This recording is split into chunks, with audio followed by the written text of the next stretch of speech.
नमस्कार दोस्तों। आज हम भारत की राज्य व्यवस्था में संविधान के भाग 3 मूल अधिकार के बारे में पढ़ेंगे कि संविधान के मूल अधिकार में किन-किन मूल अधिकारों को दिया गया है। इन मूल अधिकारों के ऊपर सुप्रीम कोर्ट, हाई कोर्ट ने क्या-क्या जजमेंट्स दिए, उनका वर्णन होगा। संविधान में मूल अधिकार क्या-क्या बातें करते हैं, उन मूल अधिकारों के आधार पर कौन-कौन से संशोधन हुए हैं, इत्यादि विषय पर हम जानकारी इस वीडियो में हम प्राप्त करेंगे। चलिए अब हम शुरू करते हैं। संविधान का भाग 3 मूल अधिकार। सबसे पहले हम मूल अधिकार के उद्भव और विकास के बारे में जानकारी प्राप्त करते हैं। तो भारतीय संविधान का जो भाग 3 है, अनुच्छेद 12 से 15, जिनमें मूल अधिकारों की व्यवस्था की गई है, ये अधिकार नागरिकों को सामाजिक, आर्थिक, राजनीतिक न्याय तथा स्वतंत्रता, समानता और गरिमा का जीवन सुनिश्चित करने हेतु दिए गए हैं। इनका उद्देश्य व्यक्ति की स्वतंत्रता की रक्षा करना और राज्य की शक्ति पर नियंत्रण रखना है। क्वेश्चन बन सकता है कि मूल अधिकार का उद्देश्य क्या है? तो मूल अधिकार का उद्देश्य व्यक्ति की स्वतंत्रता की रक्षा करना और राज्य की शक्ति पर नियंत्रण रखना, इसका उद्देश्य है। मूल अधिकारों का उद्भव कैसे हुआ, इस पर हम देखते हैं। मूल अधिकारों की अवधारणा कोई अचानक उत्पन्न नहीं हुई है, बल्कि इसका विकास ऐतिहासिक संघर्षों, विदेशी संविधानों और वैश्विक मानवाधिकार घोषणाओं से हुआ है। अगर हम भारतीय स्वतंत्रता संग्राम का इन मूल अधिकारों पर प्रभाव देखें, तो ब्रिटिश शासन में भारतीयों को कोई मौलिक अधिकार नहीं थे। अनेक स्वतंत्रता सेनानियों ने नागरिक अधिकारों की मांग की, जिनमें स्वदेशी आंदोलन 1905, गांधी जी का असहयोग आंदोलन 1920, भारत छोड़ो आंदोलन 1942 जैसे आंदोलनों में नागरिक स्वतंत्रता एक प्रमुख मुद्दा रही थी। उसके बाद हम देखते हैं कि नेहरू रिपोर्ट जो 1928 में आई, उसमें यह कहा गया कि भारत के लिए यह पहला स्वदेशी संविधान मसौदा था। इसमें नागरिकों के लिए मौलिक अधिकारों की मांग की गई थी। जैसे उसमें किन-किन मौलिक अधिकारों की बात की गई थी, इसके बारे में हम देखते हैं। सबसे पहला था अभिव्यक्ति की स्वतंत्रता, धर्म और उपासना की स्वतंत्रता, समानता का अधिकार। और ये तीनों जो ये अधिकार है, मौलिक अधिकार, वो हमारे संविधान में भी है। हालांकि ये रिपोर्ट ब्रिटिश सरकार ने अस्वीकार कर दी। दूसरा, अमेरिकी संविधान से हमें प्रेरणा कैसे मिली?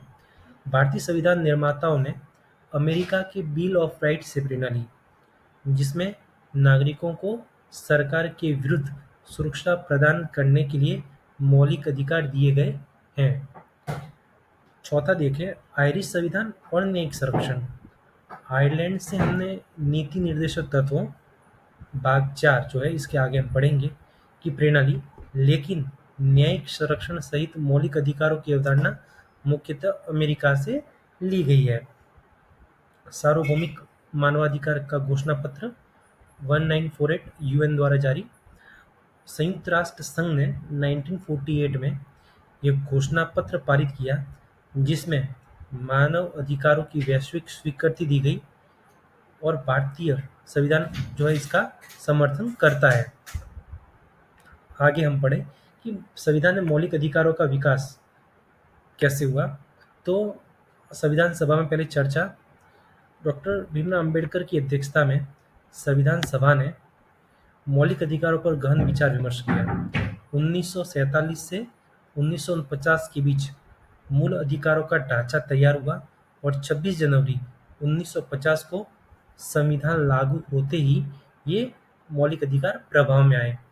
मूल अधिकारों की श्रेणियां कौन सी हैं? तो संविधान में मौलिक अधिकारों को 6 श्रेणियों में विभाजित किया। हालांकि प्रारंभ में 7 थी, जिसमें संपत्ति का अधिकार था, लेकिन 44 संविधान संशोधन 1978 के द्वारा उसे संवैधानिक अधिकार की हटाकर एक कानूनी अधिकार बना दिया। आइए हम पढ़ते कि 6 मौलिक अधिकार कौन कौन से हैं। पहला, समानता का अधिकार, अनुच्छेद कहाँ से, 14 से 18 के बीच। स्वतंत्रता का अधिकार, अनुच्छेद 19 से 22 के बीच। शोषण के विरुद्ध अधिकार, अनुच्छेद 23 से 24 के बीच। धार्मिक स्वतंत्रता का अधिकार, अनुच्छेद 25 से 28 के बीच। संस्कृति और शिक्षा संबंधित अधिकार, अनुच्छेद 29 से 30 के बीच। और संवैधानिक उपचारों का अधिकार, अनुच्छेद 32। नोट, हमें ध्यान रखना है कि अनुच्छेद 31 जो संपत्ति का अधिकार को 44वें संविधान संशोधन 1978 द्वारा मौलिक अधिकार से हटाकर कानूनी अधिकार बना दिया, जो मैंने अभी आपको पूर्व में कहा। कौन सा संशोधन, याद रखिएगा, 44वां संशोधन। सरकार कौन सी थी, जनता पार्टी सरकार केंद्र में आई थी। और अनुच्छेद कौन सा था, 31वां था। किससे संबंधित था, संपत्ति के अधिकार से था। इसको हटाकर मौलिक अधिकार से बनाया गया, कानूनी अधिकार बना दिया गया। न्यायपालिका द्वारा विकास, न्यायपालिका ने समय समय पर मौलिक अधिकारों की व्याख्या कर उन्हें विस्तृत और प्रगतिशील बनाया। जैसे कि उदाहरण के तौर पर देखा जाए, केशवानंद भारती केस 1973 में सुप्रीम कोर्ट ने कहा कि मौलिक अधिकार संविधान के मूल ढांचे, मतलब बेसिक स्ट्रक्चर का हिस्सा है। संसद इन्हें हटाने की शक्ति नहीं रखती है। मेनका गांधी बनाम भारत संघवाद 1978, सुप्रीम कोर्ट ने कहा कि जीवन और व्यक्तिगत स्वतंत्रता, जो आर्टिकल 21 केवल शारीरिक सुरक्षा नहीं बल्कि मानव गरिमा, आजीविका, आंदोलन, स्वास्थ्य और शिक्षा जैसे अधिकार भी समाहित करता है। ऊना केस 1983 में सुप्रीम कोर्ट ने कहा कि और अन्य सामाजिक न्याय से संबंधित मामलों में भी सुप्रीम कोर्ट ने कहा, और दलितों और महिलाओं के अधिकारों की रक्षा न्यायपालिका ने सक्रिय भूमिका निभाई है। संवैधानिक संशोधनों के माध्यम से कैसे विकास हुआ, जैसे 42वां कॉन्स्टिट्यूशन अमेंडमेंट 1976, जिसे मिनी कॉन्स्टिट्यूशन कहा जाता है। आपातकाल के दौरान मूल अधिकारों पर अंकुश लगाया गया, मौलिक कर्तव्यों को जोड़ा गया। भाग 4A 51A, जिसे एक आर्टिकल जोड़ा गया। 44वां संविधान संशोधन 1978, आपातकाल के बाद संपत्ति का अधिकार जो था आर्टिकल 31 को हटाकर आर्टिकल 300A में कानूनी अधिकार बना दिया गया। 86वां संविधान संशोधन 2002, शिक्षा का अधिकार आर्टिकल 21A को मूल अधिकार में बनाया गया। फिर राइट टू एजुकेशन आया 2009 में। उसके बाद मूल अधिकारों की जो विशेषताएं हैं उसको हम देखते हैं। मौलिक अधिकार संविधान द्वारा सुनिश्चित किए गए अधिकार हैं। ये केवल कानूनों से नहीं बल्कि संविधान द्वारा प्रदत्त है।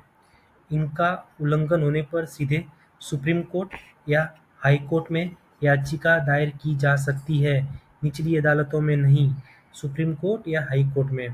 आगे हम देखेंगे न्यायिक संरक्षण मौलिक अधिकारों की विशेषताओं में। अनुच्छेद 32 जो सुप्रीम कोर्ट की अधिकारिता है और 226 हाई कोर्ट की अधिकारिता है के अंतर्गत नागरिक मौलिक अधिकारों के उल्लंघन पर संवैधानिक उपचार रिट के लिए न्यायपालिका की शरण ले सकते हैं। डॉक्टर अंबेडकर ने अनुच्छेद 32 को संविधान की आत्मा और हृदय कहा है।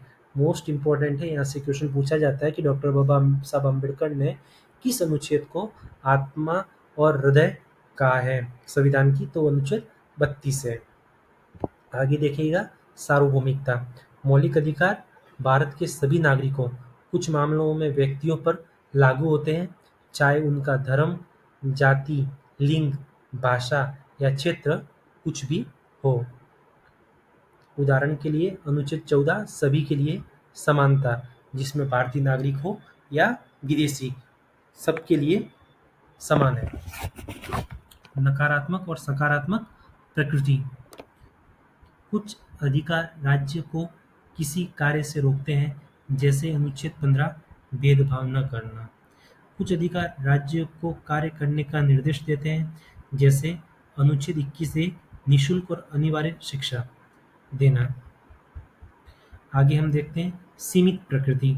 मौलिक अधिकार पूर्ण नहीं है, इस पर यथोचित प्रतिबंध रीजनेबल रिस्ट्रिक्शंस लगाए जा सकते हैं, लेकिन ये प्रतिबंध केवल संविधान के अनुसार और न्यायोचित कारणों से ही हो सकते हैं। न्यायिक व्याख्या द्वारा विकासशील। मौलिक अधिकार समय के साथ साथ न्यायपालिका द्वारा व्याख्यायित और विस्तारित होते रहे हैं। उदाहरण के लिए जीवन का अधिकार आर्टिकल 21 अर्थात राइट टू लाइफ में शिक्षा, स्वच्छता, पर्यावरण, गोपनीयता जैसे अधिकारों को शामिल किया गया है। कुछ अधिकार केवल नागरिकों को है। सभी मौलिक अधिकार हर व्यक्ति को नहीं मिलते। उदाहरण के लिए अनुच्छेद 15 हुआ, अनुच्छेद 16 हुआ, अनुच्छेद 19 हुआ, अनुच्छेद 29 हुआ, अनुच्छेद 30 हुआ, केवल भारतीय नागरिकों के लिए। ये भी इंपॉर्टेंट क्वेश्चन है, यहाँ से भी क्वेश्चन बनता है। जबकि अनुच्छेद 14, अनुच्छेद 20, अनुच्छेद 21, अनुच्छेद 22, अनुच्छेद 23, अनुच्छेद 24 सभी व्यक्तियों पर लागू होते हैं, अर्थात विदेशी भी इनसे लाभ उठा सकते। दोनों क्वेश्चन बनने लायक है। आगे देखते हैं, संविधान संशोधन से प्रभावित हो सकते हैं।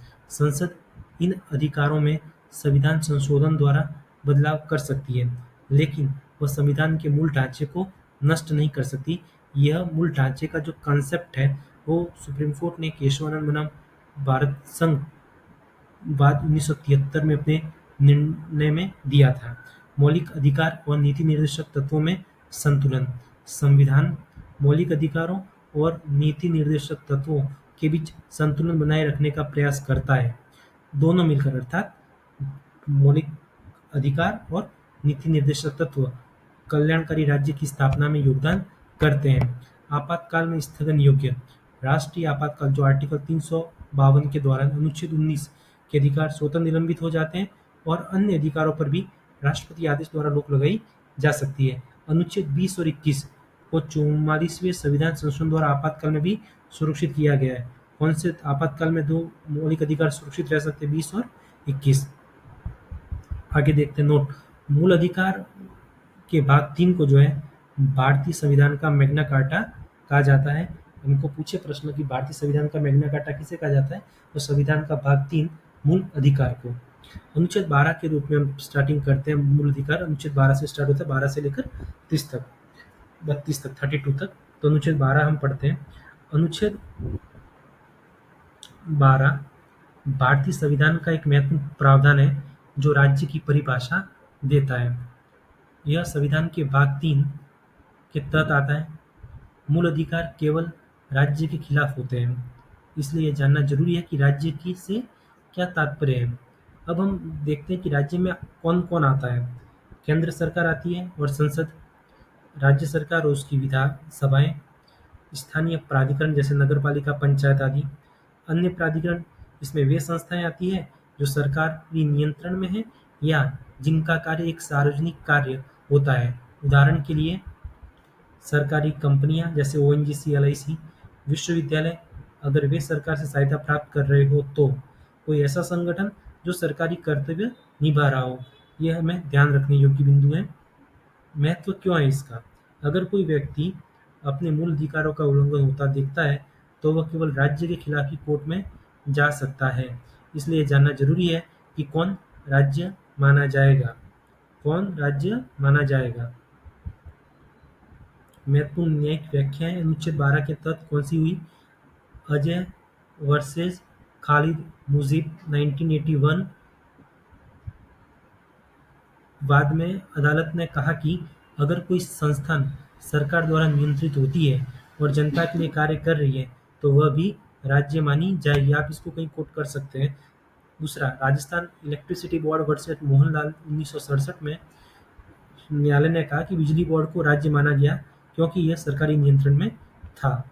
संक्षेप में अनुच्छेद 12 यह तय करता है कि राज्य कौन कौन है ताकि यह सुनिश्चित हो सके कि मूल अधिकारों की सुरक्षा किन किन संस्थाओं के खिलाफ की जा सकती है।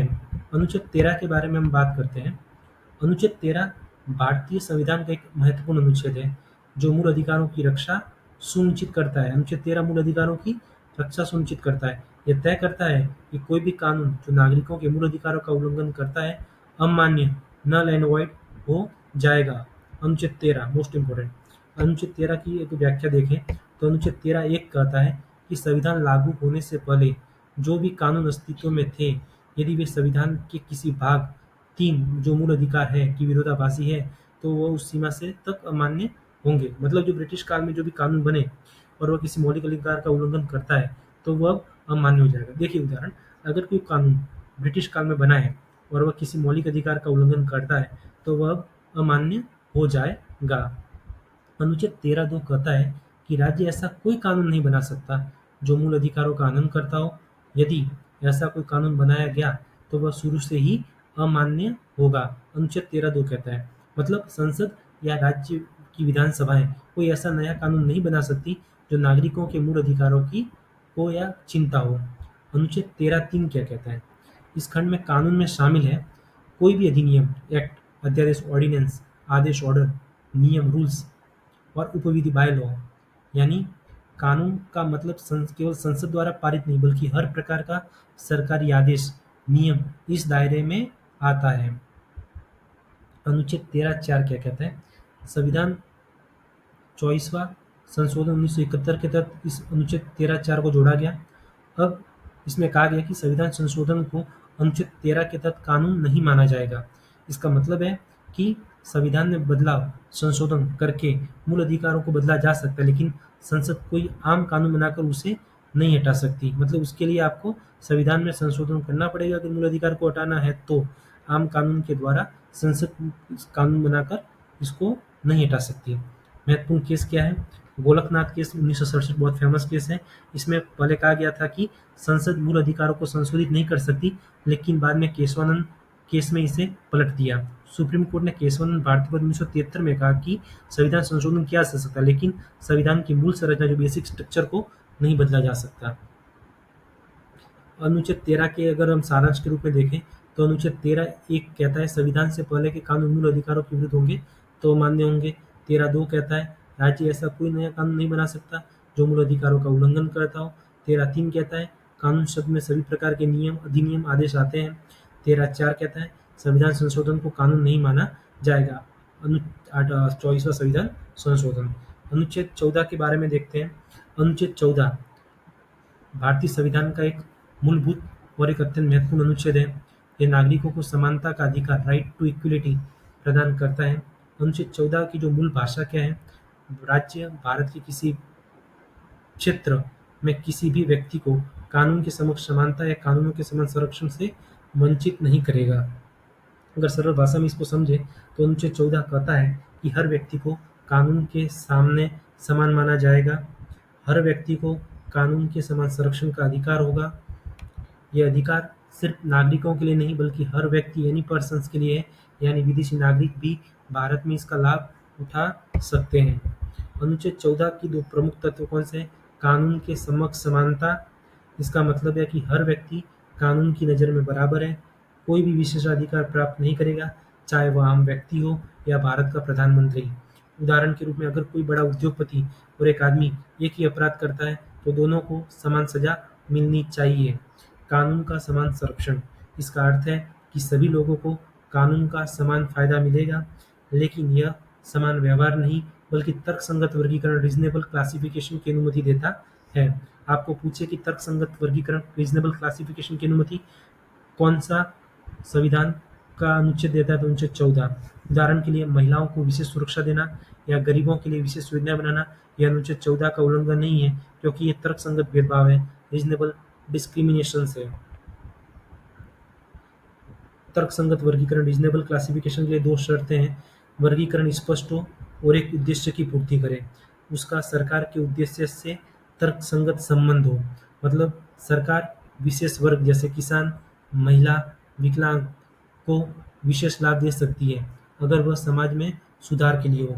महत्वपूर्ण इस पर के न्यायिक निर्णय आए हैं। State of West Bengal versus Anwar Ali Sarkar 1952 में कोर्ट ने कहा कि मनमाने वर्गीकरण की अनुमति नहीं दी जा सकती।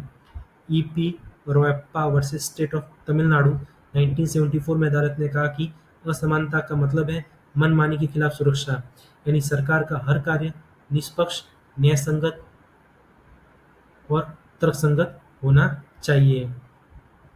सारांश, कानून के समक्ष समानता, सभी लोग कानून की नज़र में समान है। अर्थ, कानूनों का समान संरक्षण, सभी को कानून का समान लाभ मिलेगा। तर्कसंगत भेदभाव की अनुमति किस पर लागू होता है? सभी व्यक्तियों पर, नागरिक और विदेशियों पर भी। अपवाद, कुछ विशेष कानून जैसे राष्ट्रपति राज्यपाल को सीमित विशेषाधिकार। अनुच्छेद 15 हम कल पढ़ेंगे। धन्यवाद।